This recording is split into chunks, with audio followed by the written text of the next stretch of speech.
नमस्कार मित्रों, आपका हमारे चैनल में स्वागत है। मित्रों, क्या आपने कभी सोचा है कि जब हम जिम्मेदारी नहीं लेते हैं तो हमारे कामों में क्या होता है। अक्सर हम अपनी क्षमताओं को कमज़ोर समझकर डर और संदेह के चलते किसी चीज़ को करने से पीछे हट जाते हैं और बिना उसे आजमाए और मौका देने क्या हम सोचते हैं ऐसे मौक़ों पर हम अपना मौका खो देते हैं। इसलिए इस वीडियो को हम देखेंगे कि जब हम जिम्मेदारी से मुकरते हैं तो हम स्वयं को, अपने पोटेंशियल को पहचानने और प्राप्त करने का मौका खो देते हैं, बर्बाद कर देते हैं। जिम्मेदारी लेने के बजाय हम अपने कामों को अधूरा छोड़कर स्वयं को नकारने से बचते हैं और हमारे जीवन में निसंकोच आत्मसंकट की भावना बनी रहती है। यह वीडियो आपको यह सिखाएगा कि जब हम खुद को, अपनी क्षमताओं पर और विश्वास करते हैं तो हम किसी भी चुनौती का सामना कर सकते हैं और हम कैसे हमारे कामों में चमत्कार हो सकता है। तो इसलिए बिना किसी देरी के कहानी शुरू करते हैं। एक छोटा सा गांव था। उस गांव में एक व्यक्ति रहा करता था। उस व्यक्ति को भी यही तकलीफ थी। वह हमेशा अपनी शंकाओं पर शक किया करता था। वह हमेशा दुविधा में रहता। जो काम वह करता उसे वह काम बिल्कुल पसंद नहीं था। वह तो उस काम को भी मजबूरी में किया करता था ताकि उसका घर परिवार आसानी से चल सके, उन्हें 2 वक्त की रोटी मिल सके, उनका पेट भर सके। और वह हमेशा अपने सपनों में खोया रहता। किसी न किसी दिन उसे बहुत सारा धन मिल जाएगा और वह उस नगर में सबसे अमीर आदमी बन जाएगा। उसके पास वह सब कुछ होगा जो एक अमीर व्यक्ति के पास होता है। सारी सुख सुविधाएं उसके पास होंगी, कोई चीज़ की उसके पास कमी नहीं होगी। मन में यही ख्याल लिए वह हमेशा भगवान की पूजा किया करता था। वह हमेशा यही सोचा करता कि मेरे ईश्वर के आशीर्वाद से मेरे जीवन में एक दिन चमत्कार घटेगा और मैं भी धनी आदमी बन जाऊंगा। इसलिए वह दिन रात, सुबह शाम अपने इष्ट देवता की पूजा में और भक्ति में खोया रहता। जब वह उसे कोई कार्य करने के लिए कहता तो वह वही कहता, जो होगा वही करेंगे, मैं भला कौन करने वाला। तो सब वही। उसके मन के अंदर भी एक दुविधा थी। वह उसी दुविधा में फंसा रहता और तब भी उसके पास तरह तरह के बहाने रहते, जैसे मैंने बहुत कोशिश की किंतु यह कार्य पूर्ण ही नहीं हो सकता, यह कार्य तो असंभव है, यह कार्य बहुत कठिन है। इस तरह के कई बहाने उसके पास रहते जिसके कारण वह खुद को समझा लेता। उसकी पत्नी और उसके घर वाले ताना मारा करते थे, उसे तरह तरह की बात सुनाया करते थे, लेकिन वह व्यक्ति कुछ करने का नाम ही नहीं ले रहा था। एक दिन उसकी पत्नी उससे कुछ कहती है कि तुम कुछ करते क्यों नहीं, ऐसे में हमारा परिवार कब तक चलेगा और तुम मजदूरी करके लाते हो, उतने पैसे में हमारा घर का खर्च भी नहीं चल पाता, आखिर तुम कुछ और काम क्यों नहीं करते हो। इस पर वह व्यक्ति कहता है, जैसे मालिक की इच्छा, जैसा रखेंगे वैसा हम लोग रहेंगे, वैसे ही तुम्हें रहना होगा। चाहे कितना भी प्रयास कर क्यों ना कर लूं, लेकिन मैं उससे अधिक धन नहीं कमा सकता जब तक कि मेरे मालिक न चाहें। एक दिन उसका बच्चा बहुत बीमार पड़ जाता है और उसे अच्छे इलाज की आवश्यकता होती है, लेकिन उसकी पत्नी रोते हुए उस व्यक्ति से और उसके पास आकर कहती है, सुनिए। उस व्यक्ति के पास धन नहीं था। तभी उसकी पत्नी रोते हुए उस व्यक्ति के पास आई और बोली कि जाइए, कहीं से पैसों का बंदोबस्त कीजिए, नहीं तो हमारा बच्चा यूं ही मर जाएगा। इस पर व्यक्ति कहता है, अरे पगली, तू क्यों चिंता करती है, इसे कुछ नहीं होगा, मेरे ईश्वर मेरे साथ हैं और वही इसे बचा लेंगे, वह ऐसा नहीं होने देंगे। आखिर मैं उनकी इतनी पूजा पाठ करता हूँ, दिन रात उनकी आराधना करता हूँ, उनकी भक्ति करता हूँ, इसलिए हमारे बच्चे को कुछ नहीं होगा, इसलिए तो मैं इतनी पूजा पाठ करता हूँ। और यह सुनकर उस व्यक्ति की पत्नी घर से बाहर निकली और उसने हर जगह हाथ पैर मारे और हर जगह लोगों से बात की, लोगों से धन मांगा और लोगों से मदद मांगी, लेकिन किसी ने उसकी मदद नहीं की। उसे कहीं से भी धन नहीं मिला और वह थक हार कर घर आ गई। इधर वह व्यक्ति अपने ईश्वर के भजन में मस्त था, उनसे प्रार्थना कर रहा था कि वह उनके बच्चे को स्वस्थ कर दें, उनका बच्चा पीड़ा के कारण रोए जा रहा था। उसकी पीड़ा असहनीय होती जा रही थी, जिस कारण उसका चीखना चिल्लाना और भी बढ़ता जा रहा था। वह काफ़ी समय से बच्चा चीखता चिल्लाता रहा, लेकिन उस व्यक्ति को तनिक भी संकोच नहीं हुआ और अचानक उस बच्चे का चीखना चिल्लाना बिल्कुल शांत हो गया।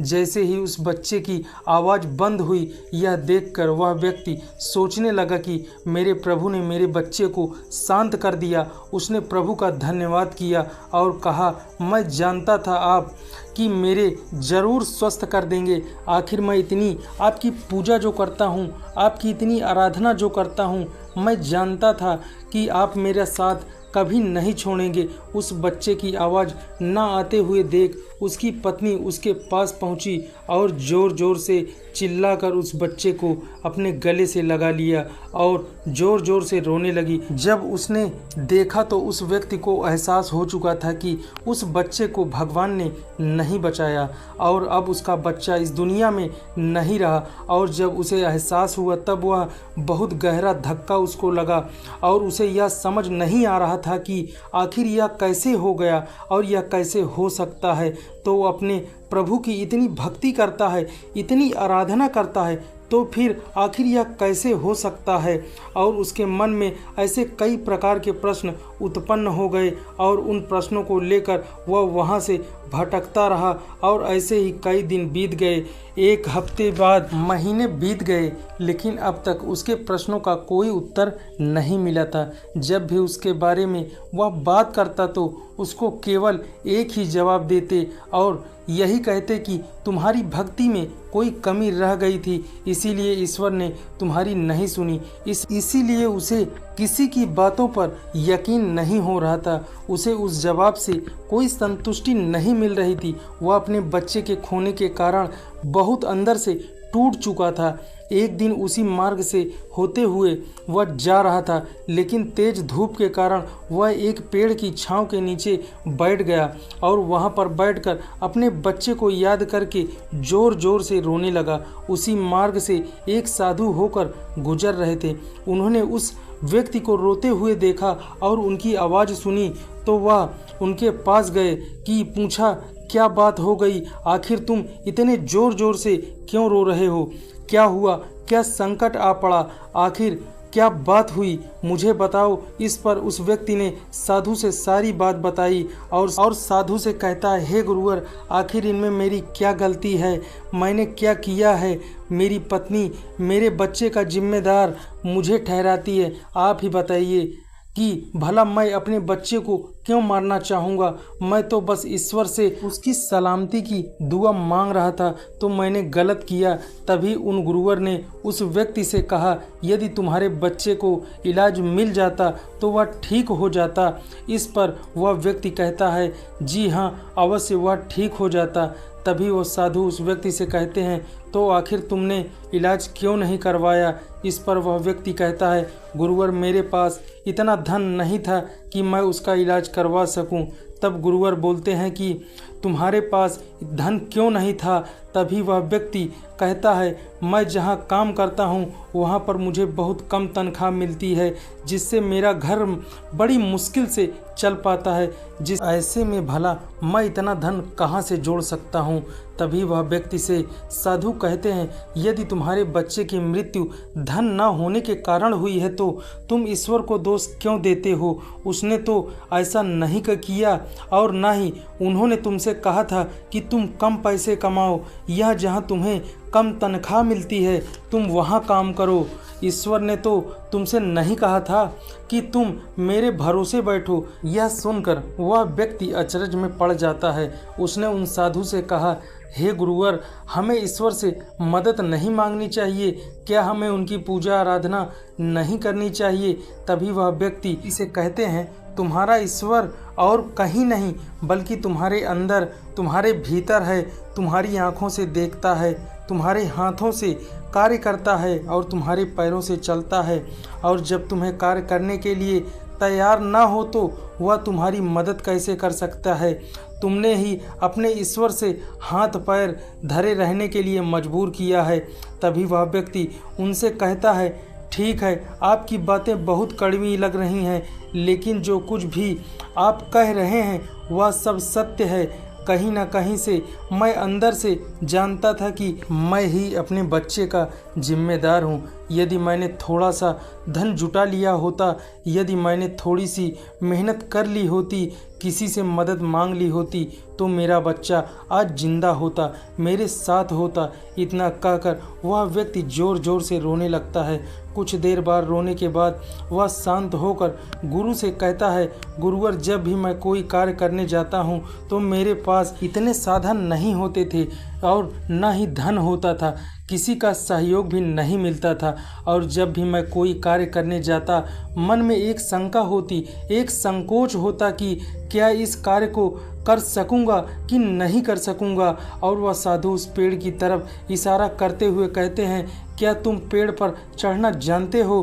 तभी इस नहीं गुरुवर, मैं आज तक पेड़ पर कभी नहीं चढ़ा और ना ही पेड़ पर चढ़ना जानता हूँ, लेकिन आप मुझसे यह सब क्यों पूछ रहे हैं? तब साधु कहता है, अभी बताता हूँ तुम्हारे। उसने पास में बैठे हुए एक कुत्ते को पत्थर मारकर तुरंत ही पेड़ पर चढ़कर बैठ गए। अब वह कुत्ते के सामने वह व्यक्ति था। उस कुत्ते ने क्रोधित होकर उस व्यक्ति को दौड़ा लिया और उस व्यक्ति को समझ में नहीं आ रहा था कि वह किधर जाए। वह बस तेजी से भागता जा रहा था। तभी उसे अचानक एक पेड़ नजर आया और वह व्यक्ति उस पेड़ पर तुरंत चढ़ गया और कुछ देर के बाद कुत्ता शांत होकर चला गया। तब साधु उस व्यक्ति के पास आए और उस व्यक्ति से कहते हैं, क्या हुआ? तुम तो कह रहे थे कि तुमको पेड़ में चढ़ना नहीं आता, फिर तुम इस पेड़ पर कैसे चढ़ गए? इस पर व्यक्ति कहता है, गुरुवर, न जाने क्यों लेकिन अचानक ही मैं इस पेड़ पर चढ़ गया। मैं नहीं जानता मैंने यह कैसे कर लिया, मुझे अपनी जान बचाने के लिए यह करना ही पड़ा। इस पर वह साधु तो मुस्कुराने लगे और उस व्यक्ति से कहते हैं, मजबूरी व्यक्ति को सारे काम करा लेती है, चाहे वो जैसे कार्य उसको पसंद हो या ना पसंद हो। जब तुम्हारी जान पर बन आई तब तुम इस पेड़ पर चढ़ गए और चढ़कर बैठ गए। आखिर तुमने अपने ईश्वर को क्यों नहीं याद किया? तुम चाहते तो वहीं पर बैठकर अपने ईश्वर को याद कर सकते थे, उन्हें अपनी रक्षा के लिए बुला सकते थे, लेकिन तुमने ऐसा नहीं किया। तुम अपनी जान बचाने के लिए वहीं सरलता से पेड़ पर चढ़ गए, क्योंकि बात तुम्हारी जान पर थी। लेकिन जब तुम्हारे बच्चे की जान दांव पर लगी थी तब तुम ईश्वर की सहायता ले रहे थे और उनसे प्रार्थना कर रहे थे वह तुम्हारे बच्चे की जान बचा लें। तुम अपने जिम्मेदारी से भाग रहे थे। आज हालात कुछ ऐसे हैं कि उन साधु की कड़वी बातें सुनकर व्यक्ति मन ही मन और दुखी हो गया। वह जोर जोर से फूट फूट कर रोने लगा और कहता, गुरुवर, आप सत्य कहते हैं, मैंने ही अपने बच्चे की जान ले ली। मैं ही अपने बच्चे की मौत का जिम्मेदार हूँ। मुझे ऐसा नहीं करना चाहिए था, मुझे और अधिक धन जोड़ना चाहिए था। यदि मैंने ऐसा कर लिया होता तो आज मेरे बच्चे की जान नहीं जाती, लेकिन अब क्या करूं, मुझे कुछ समझ नहीं आ रहा। इस पर साधु उस व्यक्ति से कहते हैं, जो हो गया उसे मिटाया नहीं जा सकता, किंतु जो होने वाला है उसे बनाया अवश्य जा सकता है। इसलिए अपने बहानों से ऊपर उठो, अपने संकोच को अपने मन से मिटा दो। इसलिए किसी भी कार्य को शुरू करने से पहले मन में दुविधा उत्पन्न होती है तो उसे पूरी तरह से समाप्त कर दो, फिर देखना तुम जैसा चाहोगे वैसा ही होगा। तुम जो हासिल करना चाहते हो वह हासिल होगा और उसको पा सकते हो। तुम्हारा मन बहुत मजबूत होने लगेगा। इस दुविधा में के ऊपर उठकर साफ तौर पर निर्णय लो और तुम कर सकते हो। तब तुम्हारे मन को किसी बहाने की जरूरत नहीं पड़ेगी। इस पर वह व्यक्ति कहता है, किंतु हे गुरुवर, जब भी मैं कोई कार्य करने जाता हूँ तो मेरा मन बहुत कमज़ोर पड़ जाता है, मैं बहुत घबरा जाता हूँ। मैं अपने मन को मजबूत कैसे बनाऊँ? क्या आप इसके लिए मुझे कोई उपाय बता सकते हैं? इस पर साधु कहते हैं, हाँ, मेरे पास इसके बहुत सारे उपाय हैं। तभी व्यक्ति कहता है, गुरुवर, कौन सा उपाय मुझे बताइए।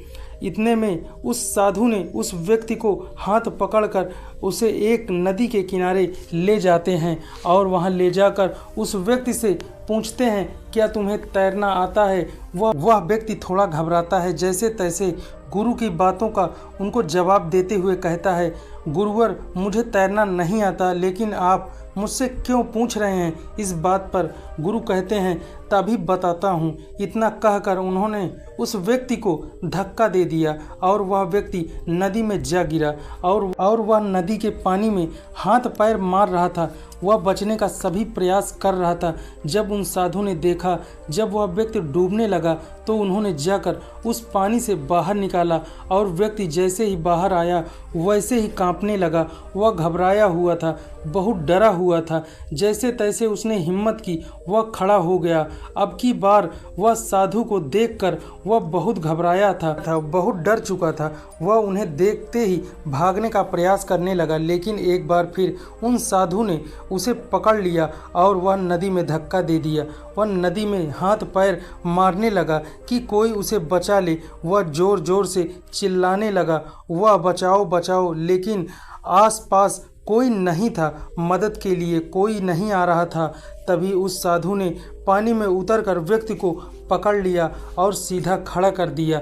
उस व्यक्ति ने देखा कि उस नदी का पानी उसके सीने तक ही है और इस पर वह साधु इस व्यक्ति से कहते हैं, अब तुम मुझे बताओ, इतने कम गहरे पानी में तुम कैसे डूबकर मर सकते हो? यदि तुम चाहते तो सीधे खड़े होकर परिस्थिति का सामना कर सकते थे और तुम्हें यह भी एहसास हो जाता कि तुम इस नदी का पानी तुम्हारे कंधे तक ही है। तुम्हें इस तरह से इतनी मेहनत नहीं करनी पड़ती, कोई आवश्यकता नहीं थी।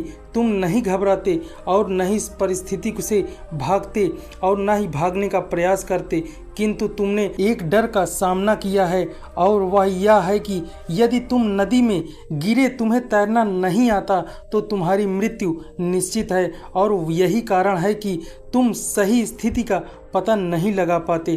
तुम यहाँ तक का यह भी पता नहीं लगा पाए इस नदी में पानी कितना है। एक बार फिर साधु उस व्यक्ति को नदी से बाहर लाए। थोड़ी देर बाद इंतजार करने के बाद वह व्यक्ति को नदी में फिर धक्का दे दिया। अब की बार वह व्यक्ति स्थिति का पता चल चुका था। वह जानता था कि वह अपने आप को स्थिर कर लेगा। जैसे अपने आप को अपने पैरों में खड़ा कर दिया, वह पानी उसके कंधों के बराबर आ गया और उसने ऐसा ही किया, वह सीधा खड़ा हो गया। तभी साधु उस व्यक्ति से कहते हैं, क्या तुम्हें अब अपने मन को मजबूत करने का मंत्र मिला या नहीं? इस पर वह व्यक्ति कहता है, जी हाँ, मैं समझ चुका हूँ कि आपने मन को मजबूत किस तरह किया जाता है। तो साधु कहते हैं, अब तुम समझ गए, इस दुनिया में कुछ भी करना इतना भी कठिन नहीं है। समस्या तो यह है कि कुछ करना ही नहीं चाहते। जब भी हमें डर लगे, कोई समस्या खड़ी हो जाए, हमें उनसे उतर कर देखना चाहिए, उसका आंकलन करना चाहिए, उसमें समझना चाहिए जब तक कि वह समस्या का समाधान न बन जाए और तुम्हारे भीतर उस परिस्थिति का सामना करने का डर न निकल जाए। ऐसे ही हमारा मन मजबूत होता है। आज तुम्हारे पानी का डर समाप्त हुआ। वास्तविकता तो यह है, तुम अब भी तैरना नहीं जानते। जब तक तुम तैरना नहीं जानोगे तब तक तुम गहरे पानी में नहीं उतर सकते। इसलिए इस बात को हमेशा याद रखना, इस संसार में ऐसा कुछ नहीं है जो तुम नहीं कर सकते। बस तुम्हें तुम्हारे साथ खड़े होना आवश्यक है, तुम्हें अपना साथ देना आवश्यक है। इसलिए अपने आप को धोखा देना बंद करो, अपने आप को दुविधा के बाहर निकालो, अपने आप को संकोच करना बंद करो, अपनी शक्ति को पहचानो। तुम हर कार्य कर सकते हो जो तुम करना चाहते हो। यह सुनकर उस व्यक्ति को एहसास हो गया और उसने गुरु को प्रणाम किया और वापस अपने घर की ओर लौट गया। अब वह हर रोज अपनी गलतियों को सुधारने में लग चुका था, अपने मन को मजबूत करने में लग चुका था। जब भी उसके पास कोई परिस्थितियां थी, उसका सामना करने में उसका मन घबराता था, तो वह उस परिस्थितियों के सामने खड़ा होकर और डटकर उस परिस्थिति का सामना करता और अपनी जिम्मेदारियां निभाता। जैसे जिम्मेदार लोग डटकर अपनी जिम्मेदारियां निभाते हैं और मन में संकोच और दुविधाओं का त्याग कर दिया था और उसने अपना हाथ थाम लिया था। जिस भी कार्य से उसे डर लगता वह उस कार्य को जरूर करता, जिससे उसका मन और भी मजबूत हो जाता। अब ना ही उसके मन में कोई संकोच था और ना ही किसी चीज़ का डर था। वह बिल्कुल निडर हो चुका था, हर परिस्थिति से लड़ने का सामना हो चुका था। वह तैयार रहता, इस प्रकार अपने मन का सारा डर खत्म हो चुका था। इस वजह से वह अपने जीवन में आगे बढ़ने के लिए पूरी तरह से तैयार हो चुका था। अब वह जो चाहता था वह पूरी तरह हासिल करने में सक्षम था। दोस्तों, उम्मीद है आज इस वीडियो के माध्यम से आपने ज़रूर कुछ सीखा होगा। अगर ऐसी गौतम बुद्ध की कहानियों में आपकी रुचि है तो हमारे चैनल को सब्सक्राइब करें और एक लाइक अवश्य करें, जिससे हमारी नई नई वीडियो की जानकारी आपको मिलती रहे। धन्यवाद।